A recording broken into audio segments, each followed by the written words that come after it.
You know, I've heard a lot of experts say that fear isn't real. That is such a bunch of baloney. Fear is so real. In fact, there are probably things that you're afraid of doing right now in your life, in your relationships, at work. And the fact that you're afraid, that's robbing you of all of the experiences that you want to have in your life. I mean, if you're afraid to fly, that's going to limit your ability to travel and see the world or go visit friends. If you're afraid of public speaking, that's going to really limit your ability to express yourself and share your ideas. If you're afraid of talking to your boss or asking for a raise, that directly impacts how much money you make. Or what if you are dreaming of starting a business, or you've already started a new business, but you're afraid to talk to people and you're afraid to share your business with people? I mean, fear is something that stops us all. And that's why I'm here to talk to you, because it doesn't have to. Fear is real, but I am going to share a secret weapon that I have used for years to beat every single fear that used to stop me. Now, first, before we get into this secret weapon, I just want to cover a few facts about fear, what it is, what it isn't, and some things that you may not know about fear. So first thing, fear is a physical state in your body that is exactly the same as excitement. Let me say that again. Fear and excitement are the exact same physical state. Your heart races. You might sweat a little bit. You might feel tightening in your chest. You might feel a pit in your stomach. You have a surge of cortisol. It's basically the way that your body goes into a hyper-aware state because it's readying for action. Now, what's the difference between fear and excitement? Really simple. The only difference between fear and excitement is what your brain is doing as your body is all agitated. If you're excited, your brain's going, "Oh, wow, this is going to be so cool to ride this roller coaster." If you're afraid, your brain's going, no way, there's no way I'm doing that, this is dangerous, get out of there, don't do that. It's saying something different. So what's critical about understanding this is that we're going to use the fact that your mind is either working for you for excitement or against you with fear to your advantage. And I'll tell you about it in just a minute, how you're going to do that. Second thing I want you to understand is that you may have heard the advice, feel the fear and do it anyway. You may have heard the advice, oh, just try to calm down. Think positive thoughts. It doesn't work, does it? And there's a reason why it doesn't work. So let's go back to fact number one. When you're afraid, your body's in a state of arousal and agitation, and your heart is racing, and you're all like amped up, and you're hyper aware of what's going on, and you're freaking out a little bit. What is it like when you're calm? You just kind of chill, right? You got like this low arousal state. Very, very difficult to go from a state of agitation and being all jacked up and excited and weirded out and to a kind of state.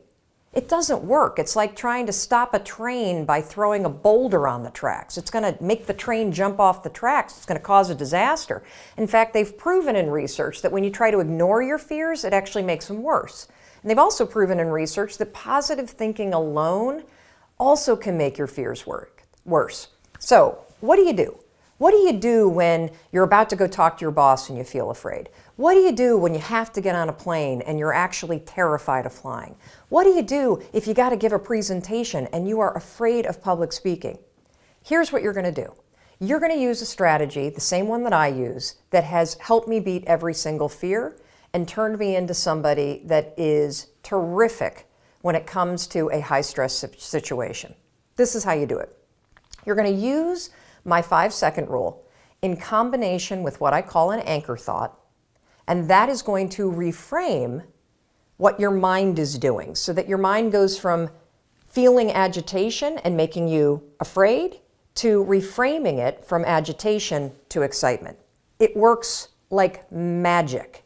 Now, I have used this technique for years, literally for years. And one of the ways that I want to introduce you to it is I want to take you backstage. I want to take you backstage to a speech that I delivered this year. And what you're going to see is you're going to see me behind, the major set. I'm about to walk out. You can kind of hear the crowd roaring. My introductory video is playing. My body is in a state of arousal. I am literally, my heart is racing, my arms are sweating. Like you're going to see this. I'm going to tell you about it. And you're going to watch me use this same technique I'm going to teach you to reframe my nerves into excitement. Check this out. All right, I'm about to go on stage. There are 7,000 people out there, and it's so exciting because what they don't know is they're about to learn the 5-second rule, and their lives will never be the same again. Now, I gotta tell you, my heart is racing, my armpits are sweating. I have the exact same physiological feeling as when I'm afraid, but I'm not afraid. I'm excited. Excitement and fear is the exact same thing in your body. It's just what your brain calls it. Here's a trick that's proven by science that I use every time I speak. When I start to sweat, when I start to have butterflies, when I start to have my heart race, I say, I'm excited. I'm excited to get out there.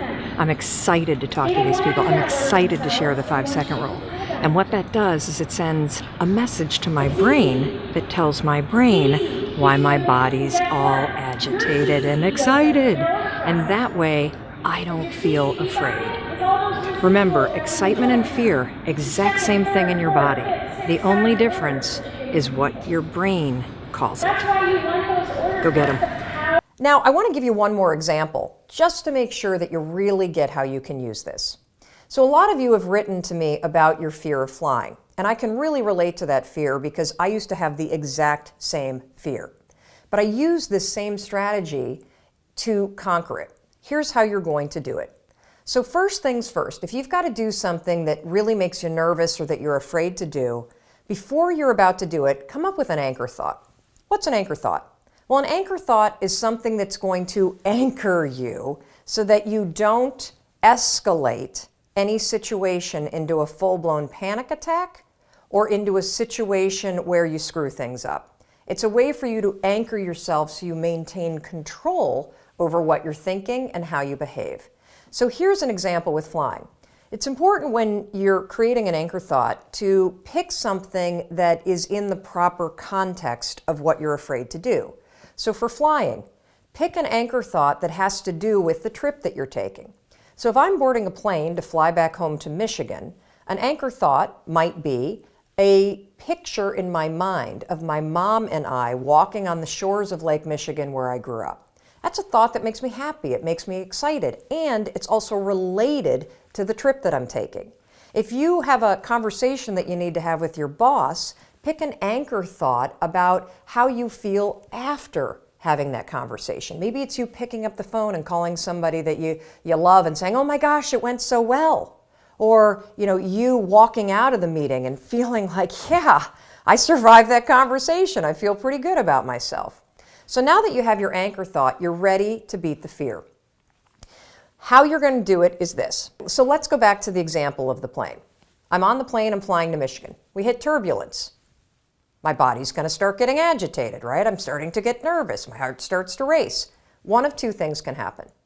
I can't control how my body might feel, but I can always control what I'm thinking about, and I can always control how I act. And so can you. So when I'm on a plane and the turbulence hits, 5, 4, 3, 2, 1, that's step one. And it's essential. And the reason why using the 5-second rule, 5, 4, 3, 2, 1, is essential is because that is how you switch the gears in your mind, you awaken your prefrontal cortex, and you trigger your brain that you're now in control of your thoughts. You've interrupted the fear. You've settled your thoughts, and now your brain is ready for that anchor thought. So then what I do after I go 5, 4, 3, 2, 1 is I insert the anchor thought that I've already come up with before the flight. I start thinking about walking on the beach and being with my mom and my dad. And I start telling myself, I'm so excited to walk on the shores of Lake Michigan. I'm so excited to see my parents. Now something remarkable is going to happen in your brain. Because you've interrupted the fear, and because you've used the 5-second rule to assert control and awaken your prefrontal cortex, and because you have an image that contextually makes sense to your brain because you're flying to Michigan, you know what your brain does? Your brain goes, huh, Mel's excited to go to Michigan because my body is in a state. Remember the first fact? Fear and excitement, exact same thing. What's the difference between fear and excitement? What your brain is saying. Using the 5-second rule and an anchor thought, you can actually switch the gears in your mind and reframe the thoughts of fear into thoughts of excitement.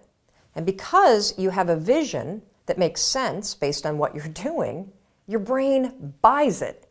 You just tricked your brain. Now, Dana used this technique. She says she's never been so calm when she's been flying. And Sarah used it too. Now, Sarah wrote to us, she was petrified of flying, but utilizing the 5-second rule and 5, 4, 3, 2, 1 with an anchor thought. Check out this photo of her on a helicopter tour in Hawaii. Not only was the tour amazing, but here's what's really amazing. If fear stops you, this will change your life. And for those of you that are afraid of public speaking, check out this photo of Carol. She also had a fear of public speaking. And by using this technique that I've just explained to you, 5-second rule, anchor thought, reframe your thoughts from fear to excitement, something incredible happened. She was able to beat her fear and give a speech to her nursing colleagues. And that was something that was a life goal and also something she checked off her bucket list. Fear is real. You can't control the feelings that are going to rise up in your body when you're on a plane or when you're talking to your boss or when you see somebody that's attractive and you really want to go over and talk to that person. But you can always control what you think, and you can always make a decision about the actions you're going to take. So the next time you feel afraid, 5, 4, 3, 2, 1, go to that anchor thought, tell yourself you're excited, and that, my friend, is the power of how you beat fear in 5 seconds flat. And don't forget, I'm here to help you however I can. Make sure you celebrate your successes on social media using the hashtag 5-second rule. Tag me, and if you ever have a question or you need advice, you can always reach us at hello@melrobbins.com.